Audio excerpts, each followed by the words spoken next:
राम कथा क्यों सुनते हैं? भगवान शंकर ने राम कथा की आदि रचना किया। रचि महेश निज मानस राखा। एक बात बहुत ध्यान से समझना, आप हम सब लोगों के पास कुछ ना कुछ हमारे पास कीमती चीजें होती हैं, सोने होने के आभूषण, 2-4 आना भर की अंगूठी, आला बाला कील ये रहती हैं, जंजीर उंजीर, तो ये तो बाहर पहनते रहते हैं। कभी कभी रखा तो एक ताला के अंदर रख दिया। लेकिन आपके पास एक ऐसा हीरा है जो 5 करोड़ की कीमत का है, और हमारे बाबा से बाबा तब से वो सुरक्षित धरते चले आए। उसको जब रखेंगे तो साधारण एक ताला वाली अलमारी में रखेंगे क्या? अरे उसको तो ऐसी जगह पर रखेंगे कि घर के सब लोगों को पता भी न चले कि कहाँ रखा है, जो सबसे कीमती रत्न होगा। समझ रहे हैं कि नहीं? साधारण से व्यवहारिक बात है। अगर किसी के पास आधा किलो सोने का बड़ा बड़ा वो कोई होगा हार वार, तो जितना ज्यादा कीमती होगा उतने ज्यादा अंदर 4, 6, 8 ताला के भीतर रखते हैं उसको, उतनी गहराई में। और जिसके पास 10 करोड़ की कीमत का मूल्य का हीरा होगा उसको तो बहुत गहराई में रखेंगे कि साधारण सहसा किसी का हाथ न पहुंच पाए। अच्छा, जैसे 1000-2000 रुपया 2-4 हजार होंगे तो ऊपर की जेब में इसे डाल लेंगे, और 5 लाख रुपया लेके जाना होगा तो बहुत अंदर वाले उसमें रख के जाएंगे, कहीं जेब न कट जाए।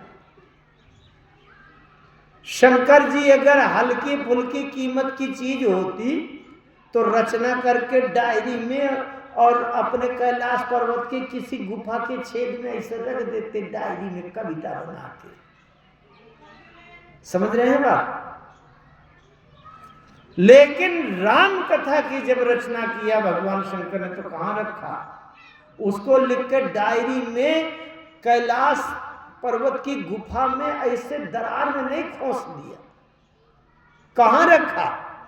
रचि महेश निज मानस राखा। हृदय के भीतर रखा। जब तक मेरे शरीर में प्राण हैं तब तक वो मानस नहीं नष्ट हो पाएगा, और कोई कुछ चुरा ले जाए तो ले जाए। कितना महत्वपूर्ण होगी वो राम कथा, जिसको भगवान शंकर ने अपने प्राणों की जगह पर रखा होगा। पार्वती जी आप सब लोग जानते हैं, शंकर जी की पत्नी के रूप में पहले सती जी थी, दक्ष की पुत्री के रूप में। लेकिन भैया भगवान शंकर का विश्वास नहीं माना, बार बार उन्होंने तर्क किया, राम जी की परीक्षा ले लिया और तमाम सीता का रूप वेश बना लिया। शंकर जी ने त्याग का संकल्प लिया, वही पार्वती बनी। पार्वती जी बनी, ध्यान से समझिएगा। पार्वती जी ने एक बात सोची, भैया जब शंकर जी जो राम कथा हृदय में बसाए बैठे हैं उसको बचाने के लिए वो उसको निकाल के उन्होंने नष्ट नहीं किया, बल्कि सती अपनी पत्नी तक को छोड़ दिया। जो अपनी पत्नी को छोड़ दे और राम कथा को हृदय में बसाए बैठा रहे, वो राम कथा रामचरितमानस से ज्यादा महत्वपूर्ण कुछ। रचि महेश निज मानस राखा, पाई सुसमऊ शिवासन भाखा, ताते रामचरितमानस बर, धार्यु नाम ही हेरि हरसिहार। एक बात मैं कहूं, कवि जो होता है ना, हमारे शास्त्री जी समझ सकते हैं, ये बड़े साहित्यिक और विद्वान व्यक्ति हैं। जो कवि होता है उसकी सबसे बड़ी बीमारी जानते हो क्या होती है? कि जो वो कविता अपनी रचना करता है उसको सुनाने की बीमारी बड़ी जबरदस्त होती है। वैसे मैं कोई चुटकुला नहीं बोलता, लेकिन एक बार एक कवि बड़ी अच्छी बात बता रहे हैं। बोले एक कवि ने एक अपनी कविता लिखी और उसको कोई सुनने वाला न मिले, जिससे कहा भैया मेरी कविता सुना। अरे भैया मेरे पास समय नहीं है, तुम्हारी यही धंधा है, रोज कविता लिखते हो रोज सुनाते हो। अपनी पत्नी ही से कहा तुम्हें सुनो। बोले चुप रहना, मेरे 20 काम है, कविता उतना सुनने का समय नहीं। अब वो कवि की जब कविता कोई न सुने तो आधी रात में 1 बजे रात में एक किसी पड़ोसी के घर में पिछवाड़े से चढ़ करके एकदम झर्म से आंगन में कूदा। अब कूदा तो वहां सब लोग सो रहे थे, अब सो रहे थे, जाग गए। उन्होंने कहा चोर कोई आ गया लगता है, चोर चोर चोर। अब इन्होंने पिस्तौल लगा दिया उनकी खोपड़ी में। अरे बोले गोली न मारना, आपको जो कुछ लेना हो सो ले जाओ, हम तिजोरी खोले दे। बोले कुछ नहीं लेना, चुपचाप रहो। उन्होंने पूछा जब कुछ लेना नहीं तो काहे के लिए आधी रात में आए हैं? बोल उसने पिस्तौल लगा के कहा मेरी कविता चुपचाप सुन लो, मुझे कुछ नहीं लेना। भगवान शंकर ने रामचरितमानस की रचना की, ये भी कवि हैं, राम कथा के रसिक रचयिता है। इनको भी अपने श्रोता तैयार करना है और जगत का कल्याण करना है। भगवान शंकर ने एक नियम बना दिया, क्या? जिन हरि कथा सुनी नहीं काना, श्रवण रंध्र आही भावन समाना। जिन्होंने कानों से राम जी की कथा न सुनी हो, उनके श्रवण माने कान, आई माने जानते हैं? सांप, हाँ सर्प। अब भावन माने सांप के रहने वाला छेद, जिसको बांबी कहते हैं। बांबी में बिल होता है ना, सांप उसी में घुस जाता है। कहते हैं कि जो अपने कान के छेद में राम कथा कभी न सुने, वो सांप के घुसने वाले बांबी का छेद है, ये बिल है। इसका मतलब क्या है? सांप विषैला होता है। आप राम कथा का अमृत अगर नहीं भरेंगे तो संसार की अनावश्यक के दरबार बाजी वाली बातों के विषय का विष तो भरेगा ही, जहर तो भरेगा ही संसार। एक दूसरे की चुगली, निंदा, बुराई, ये जहर के समान है। अच्छा क्या मतलब है इस संसार से? एक बात बता दूं मैं बड़ी विनम्रता से हाथ जोड़कर, हम संसार में आए हैं तो केवल अपना आत्म कल्याण के लिए आए हैं। फलाने चोर है, वो बदमाश है, वो झूठा है, वो ठग है, हमें क्या मतलब संसार से? अगर हम दूसरे की निंदा में मन लगाए बैठे हैं तो हम भटक गए हैं कि नहीं अपने उद्देश्य से? हमें अपना आत्म कल्याण करना चाहिए। भगवान शंकर कहते हैं चाहे तुम जितने सावधान बने रहो, फिल्मी गाना बजेगा तो सुनोगे कि नहीं? लोग एक दूसरे की निंदा बुराई करेंगे, सुनने में मन लगेगा। वो एक बात और बताऊं, आंखों से अगर आप कुछ देखना नहीं चाहते तो आंखों को बंद करने के लिए प्रकृति ने ये ढक्कन बना दिए। पलक बंद करो तो मूंदा आंख ही कतहूं को, लेकिन कान को बंद करने वाला ढक्कन नहीं कोई बना, प्रकृति ने नहीं बनाया कि आप सुनना न चाहें तो ढक्कन बंद करो, सुनाई न पड़ेगा। प्रकृति ने कहा है कि सुनना तो पड़ेगा आपको, चाहे संसार के फिल्मी गाना सुनो, विषय वासना की जहरीली बातें सुनो, चाहे दूसरे की चुगली निंदा बुराई सुनो। अरे जब सुनना ही है तो राम कथा क्यों ना सुनो है? एक प्रसंग आता है, मैं वो प्रसंग का विस्तार अभी नहीं करूंगा लेकिन उदाहरण दूंगा। प्रसंग आप सब लोग जानते हैं। नारद जी एक बार हिमालय पर्वत की गुफा में, बड़ी पवित्र जगह थी, वहां समाधि लग गई। सुमिरत हरि श्राप गति बाधी, सहज विमल मन लाग समाधि। इंद्र ने देखा कि नारद जी को समाधि लग गई। कहीं ऐसा तो नहीं कि ज्यादा तपस्या करके मेरा इंद्रासन छीन ले। कामदेव को बुलाया और कामदेव से कहा जाओ नारद की समाधि भंग कर दो, नहीं मेरा इंद्रासन न छीन ले, सिंहासन। कामदेव गए, बड़ा आक्रमण किया।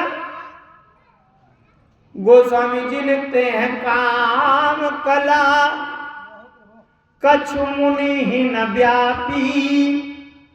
कामदेव का कोई प्रभाव नारद जी के मन को डिगा नहीं पाया। अच्छा ठीक है, काम का प्रभाव नहीं पड़ा। अब जब काम का प्रभाव नहीं पड़ा, कामदेव ने सोचा मेरा प्रभाव नहीं पड़ा, ये दृष्टि खोलेंगे और क्रोध से मुझे भस्म कर देंगे, जैसे शंकर जी ने भस्म किया था। नारद जी ने देखा तो क्रोध भी नहीं आया।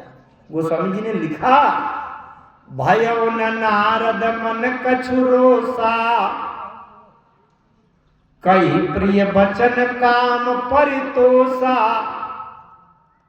नारद जी के मन में काम का भी कोई प्रभाव नहीं आया, क्रोध भी नहीं आया। आप ध्यान से समझना बात को। हम जब भगवान का ध्यान करते हैं, पूजा करते हैं, तो या तो हमारे मन में काम आ जाता है।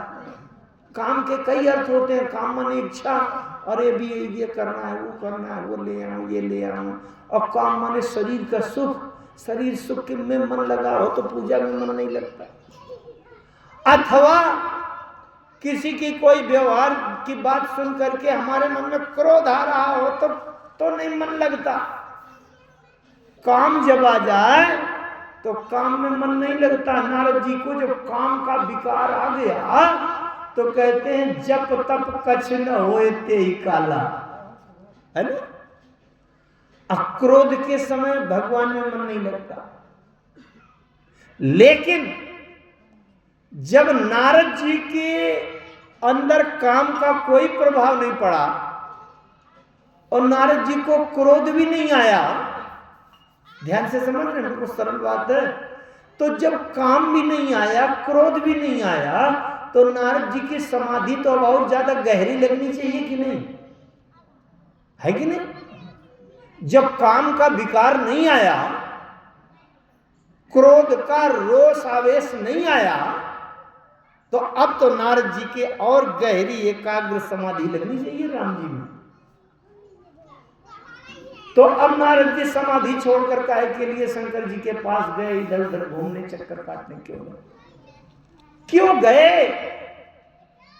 मैं इसलिए बातें कह रहा हूं कि कहीं हमारे जीवन में उसी तरह की भूल चूक तो नहीं हो रही। ये सुधारने के लिए कथा सुनाई जाती है। क्यों? नारद जी के कानों ने कहा, नारद जी से कानों ने अंदर नारद जी के कहा, अरे सुनो, काम को जीत लिया, क्रोध भी नहीं आया, तो अपनी प्रशंसा सुनने के लिए चलो संसार ने कहा समाधि लगाए बैठे। ये कान खुले हैं ना, ढक्कन। इस सृष्टि के अंदर, ध्यान से सुनना, बहुत महत्वपूर्ण बड़ी बात कह रहा हूं मैं। इस सृष्टि के अंदर ऐसा आज तक कोई पैदा नहीं हुआ जिसको अपनी प्रशंसा सुनने की लालसा अंदर से न बनी रहती। दावे से कहता हूं, गोस्वामी जी महाराज विनय पत्रिका में कहते हैं, को भल कहु देव कछु आसी वासना नौरते जाई। कोई मुझे बहुत अच्छा कह दे, कथा कह के जब नीचे उतरते हैं तो एक कान आहट लेते रहते हैं कि भीड़ में कोई कह रहा है कि नहीं कि बांदा वाले तिवारी जी बड़ी अच्छी कथा कहते हैं। अगर कहीं सुन लेता है कान तो बड़ा प्रसन्न हो जाता है। अरे मैं कह देता हूँ कि तुम्हें तो जहरीला ये लक्षण डाले हो। नारद जी के कानों ने नारद जी से कहा, ये हिमालय पर्वत में गुफा में घुसे बैठे हो, क्या फायदा, चलो अपनी प्रशंसा सुनने के लिए चलो कि कान को जीत लिया, क्रोध भी नहीं आया, जाओ। अपनी प्रशंसा सुनने में जब अच्छा लगे तो समझ लेना कि जिसकी शुगर डायबिटीज बढ़ी हो और रसगुल्ला खाने में खूब मन लगे तो वही स्थिति है कि अपनी प्रशंसा सुनने में जब अच्छा लगे है? अच्छा, जिसकी डायबिटीज शुगर बढ़ी हो, 400 450 हो और 10-12 रसगुल्ला अकेले में बिल्कुल दाबते चला जा रहा हो तो समझ लीजिए जहर खा रहा है कि नहीं है कि नहीं? इसी प्रकार से संसार की जितनी भी बातें आप सुनेंगे, अगर आपको अच्छी लगती हैं तो समझ लीजिएगा कि कान हमारे जीवन में जहर भर रहे हैं। एक कथा बता दूं, बड़ी महत्वपूर्ण है, उसका निष्कर्ष बहुत अच्छा निकलेगा। एक बार पुराण में कथा आती है, भागवत में कथा आती है। कथा में इसी प्रसंग में उसको लाऊंगा, अब बहुत अच्छी बात समझने के लिए ला रहा हूं और फिर जब तक आपका मन लगेगा तभी तक आपको बैठाऊंगा, ज्यादा समय का अतिक्रमण नहीं करूंगा, लेकिन 10 मिनट की एक कथा सुन लीजिए। भागवत में एक प्रसंग आता है कि देवता और दैत्यों में युद्ध होने लगा। हमारे शास्त्री जी बड़े विद्वान हैं, भागवत कथाएं कहते हैं, सब जानते हैं। देवता कमजोर निर्बल हो रहे थे। देवता ब्रह्मा जी के पास गए। ब्रह्मा जी ने देवताओं से कहा, ऐसा करो कि तुम समुद्र का मंथन करो और उसमें अमृत निकल आएगा तो अमृत पी लेना। अमृत पी लेना तो तुम मृत्यु के भय से मुक्त हो जाओगे, मरना नहीं है, और फिर बढ़िया धुआंधार युद्ध करना तो जीत जाओ। देवताओं ने कहा, जय हो पितामह। कैसे मंथन करें? ब्रह्मा जी ने सारी व्यवस्था बता दी। अरे फुसला के दैत्यों को थोड़े काम के लिए अपना भाई बना लो। अब एक तरफ तुम पकड़ना, मंदराचल को मथानी बना लो, बासुकी सर्प को ले आओ तो रस्सी की तरह लपेट लो, और एक तरफ दैत्यों को तैयार करके एक एक तरफ पकड़ के खींचना, मंथन हो जाएगा। मंथन शुरू हो गया। वैसे तो समुद्र मंथन बड़ा तात्विक है, सैद्धांतिक है। मैं समुद्र मंथन की अभी व्याख्या नहीं कर रहा, जब करूंगा तो 2-3 घंटे उसी की बात करूंगा, लेकिन यहां वो बात बता रहा हूं जो आज चर्चा से संबंधित है। आशा तो ये करके मंथन शुरू किया था कि अमृत निकल आएगा, अमृत निकल आएगा, पी लेंगे गटाक से, लेकिन वहां क्या निकल आया? हलाहल विष। अमृत पाने के लिए मंथन शुरू किया और इतना भयंकर जहर निकला कि उस हलाहल विष से जो स्पर्श करके हवा की तरंगे लहर करके जाती थी, तो जहां तक वो वायु जाता जाए पूरे पशु पक्षी जीव जंतु पेड़ पौधा सब सूख के भस्म होते चले जाए। हलाहल विष कितना भयंकर था, पीने की जरूरत नहीं थी, उससे टकरा के केवल हवा आई है और हवा नाक से आपने लिया कि वहीं टन। आप लोगों में से काफी लोग बुजुर्ग हैं, हमारे आपके सामने एक भोपाल गैस कांड हुआ था ना, आधी रात में गैस लीक हो गई थी, कई हजार लोग मर गए थे रातों रात। तो ये जब अभी संसार की कोई गैस इस तरह हो सकती है तो समुद्र मंथन से बहुत गहराई से हलाहल विष की ज्वाला से निकली थी। अब देवता घबराए, भैया अमृत की आशा लेकर हमने समुद्र मंथन शुरू किया, यहां तो हलाहल विष निकल आया। देवता दौड़े दौड़े गए ब्रह्मा जी के पास। अरे बोले विधाता, हे पितामह, हे ब्रह्मा जी, आपने तो कहा था अमृत निकलेगा, बड़ा धोखा हुआ, हमने ऐसा कुछ छेड़ दिया कि वहां से हलाल विष निकल आया, उसको कैसे शांत करें जरा बताओ। ब्रह्मा जी ने कहा, देखो भाई, मैं सरस्वती का पति हूं, बुद्धि का देवता हूं, इधर का उधर कुछ फोड़ तोड़ करना हो तो मैं आपको बुद्धि दे सकता हूं, ये जहर वहर का काम मेरा नहीं है, मैं कोई सहायता नहीं करता हूं। देवता दौड़े दौड़े क्षीर सागर में गए, विष्णु भगवान के पास गए। अरे बोले, हे नारायण, हे लक्ष्मीपति, हमारी सहायता करो। विष्णु भगवान ने पूछा, इन्होंने जल्दी जल्दी बताया। मेरे बोले, भगवान हलाहल विष निकल आया है, जले जा रहे हैं हम लोग। विष्णु भगवान ने कहा, देखो भाई, मैं लक्ष्मी का पति हूं, तुम्हें कोई काम करने के लिए रुपया पैसा की जरूरत हो तो मैं लक्ष्मी से बोल दूंगा तो 2-4 करोड़ खिसका देगी, लेकिन ये जहर वहर का काम मेरा नहीं, मैं नहीं जानता। देवता वहां से भी निराश हो गए। किसी ने कहा, चलो शंकर जी के पास चला जा। कुछ देवताओं ने कहा, ना ना ना ना ना, ये गलती कभी ना करना, शंकर जी को कभी पता भी न चलने पावे कि कोई हलाहल विष निकल आया है जो सृष्टि को भस्म किए दे रहा है। क्यों?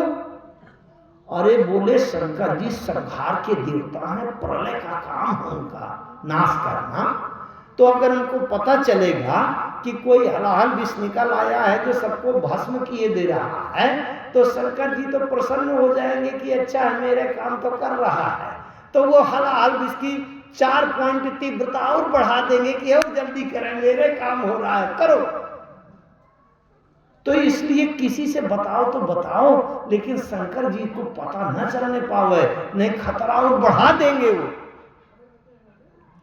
ब्रह्मा जी ने ये बात सुन लिया। ब्रह्मा जी ने देवताओं से कहा, अरे दुर्बुद्धि, शंकर जी के आशीर्वाद के बिना तो कभी कोई काम सफल हो ही नहीं सकता। इच्छित फल बिनु शिवय अवराधे, लहियन कोटि जोग जप साधे।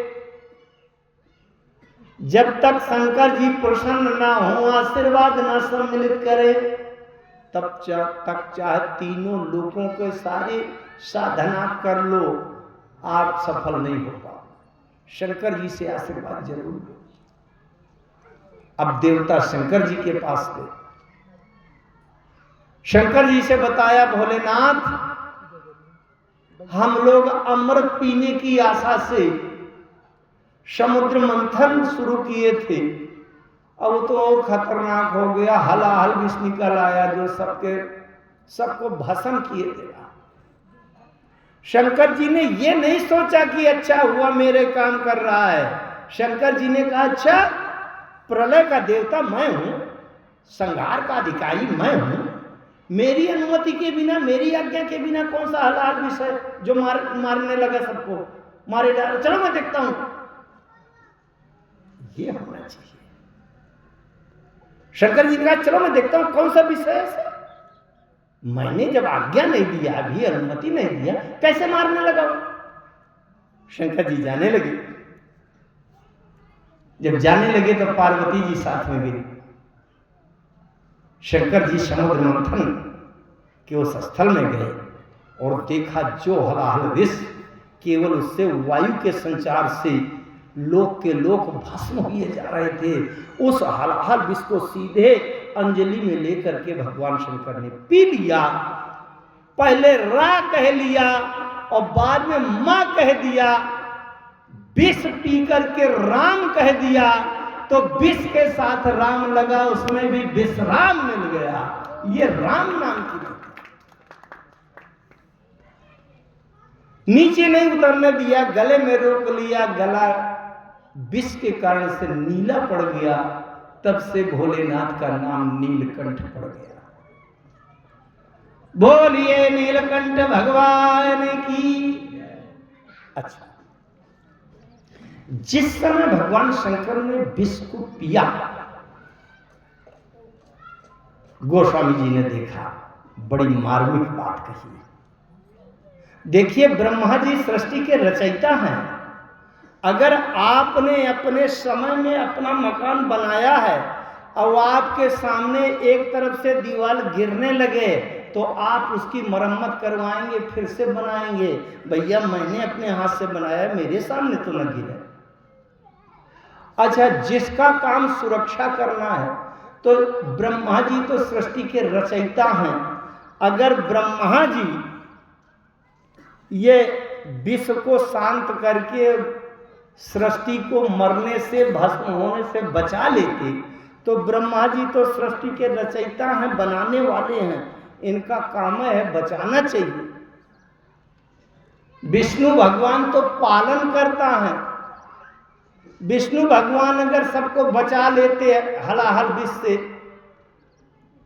भस्म होने से बचा लेते तो कोई बड़ी बात नहीं है, क्योंकि उनका काम है पालन करना, पोषण करना। लेकिन ध्यान दीजिएगा, शंकर जी का काम है मारना, संहार करना, नाश करना। जब संहार करने वाला, नाश करने वाला, मारने वाला संसार को बचाने का काम करने लगे, और वो भी अपने जीवन को, प्राणों को खतरे में डालकर, हलाहल विष पीकर और संसार को बचाने लगे, तब बाबा गोस्वामी तुलसीदास जी महाराज को लिखना पड़ा क्या? जरत सकल सुर वृंद विषम गरल जेहि पान किए, तेहि न भजसि मन मंद, अब को कृपालु शंकर सरिस। शंकर जी के समान कृपालु कोई नहीं हो सकता, क्योंकि जो मारने वाला है जब वो बचाने का काम करने लगे तब इनसे बड़ा कृपालु कौन होगा? ये तब से उन्होंने लिख दिया, को कृपालु शंकर सरिस। एक विशेष घटना और वहां हुई, जिसको बताने के लिए मैं इस प्रसंग पर गया था। ध्यान से सुना। भगवान शंकर ने जब हलाहल विष पिया तो पार्वती जी, भगवती जगदम्बा उमा बैठे देख रही थी। पार्वती जी की आंखों से झर झर झर झर आंसू बहने लगे, रोने लगी पार्वती। भगवान शंकर ने देखा कि पार्वती रो रही है।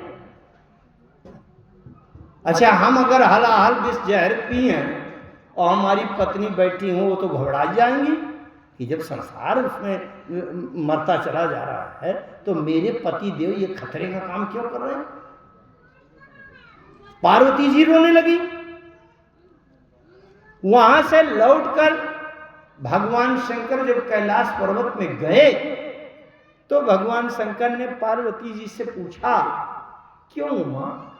जब मैं हलाहल विष पी रहा था तो तुम घबरा गई थी क्या कि मेरा कहीं कुछ नुकसान ना हो जाए? पार्वती जी ने कहा, नहीं भोलेनाथ, बिल्कुल नहीं।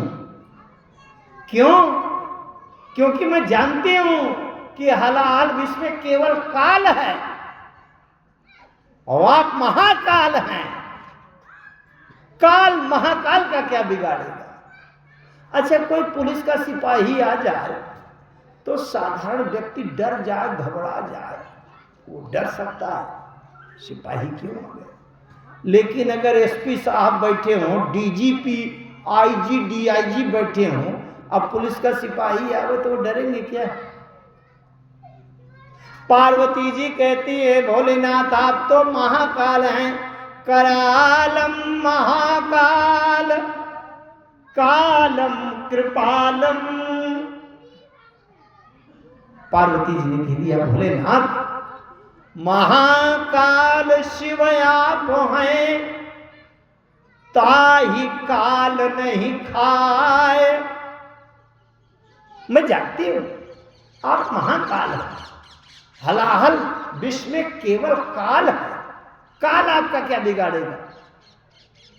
तो भगवान शंकर ने पूछ लिया तो ये बताओ उमा, जब मैं हलाहल विष पी रहा था तो तुम रो क्यों रही थी। पार्वती जी ने बड़ी मार्मिक बात कही, मित्रों ध्यान से समझना, कितनी महत्वपूर्ण।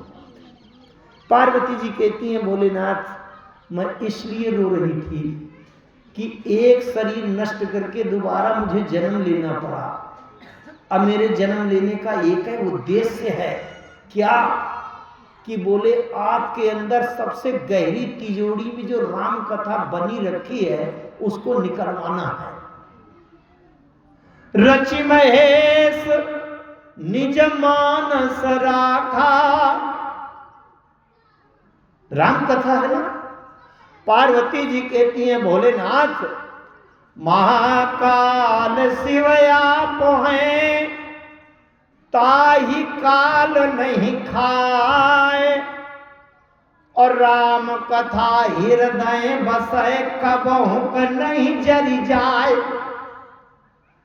मैं इसलिए घबरा गई, रो पड़ी कि आपके हृदय में राम कथा बनी रखी है, अब आप हलाहल विष गटागट पीते चले जा रहे हैं तो कहीं वो राम कथा जहरीली ना हो जाए, विषैली ना हो जाए, भस्म ना हो जाए। भगवान शंकर ने कहा उमा इसीलिए तो मैं हलाहल विष को नीचे नहीं उतरने दिया, गले में रोक लिया है तो कंठ में आ गया, नीलकंठ नाम हो गया, नीचे नहीं उतरने दिया। और दूसरी बात, सबसे तात्विक बात अब निकली, ध्यान से सुनो। भगवान शंकर ने पूछा उमा तुमने ये नहीं सोचा कि मैं बिना घबराए बिना सोचे समझे गटागट पीता चला गया हलाहल विष, क्यों पी लिया। भगवान शंकर कहते हैं जिसके जीवन में राम कथा का अमृत पहले से भरा है उसे संसार का कोई हलाहल विष उसका कुछ बिगाड़ नहीं पाएगा। अगर संसार के हलाहल विष से सुरक्षित बचना चाहते हैं तो राम कथा के अमृत को पहले भर लो, फिर संसार का कोई हलाहल विष आपका बिगाड़ नहीं पाएगा। इसलिए राम कथा भगवान शंकर ने पहला नियम बनाया, जिन हरि कथा सुनी ने काना श्रवण रंध्र अति। आप लोग बड़े भाग्यशाली हैं, 7 दिन की राम कथा सुनने के लिए इस कुशली के पावन भगवान संकट मोचन भगवान हनुमान जी के चरणों के सामने बैठकर आज प्रारंभ के दिन की प्रथम सभा प्रथम मेला आज प्रारंभ हो गई है। प्रथम दिन में हर जगह व्यवस्था में प्रारंभ करने में कुछ विलंब हो जाता है और प्रथम दिन के दृष्टि से आप लोगों की उपस्थिति बहुत सराहनीय है। मैं एक निवेदन करूंगा आप लोगों से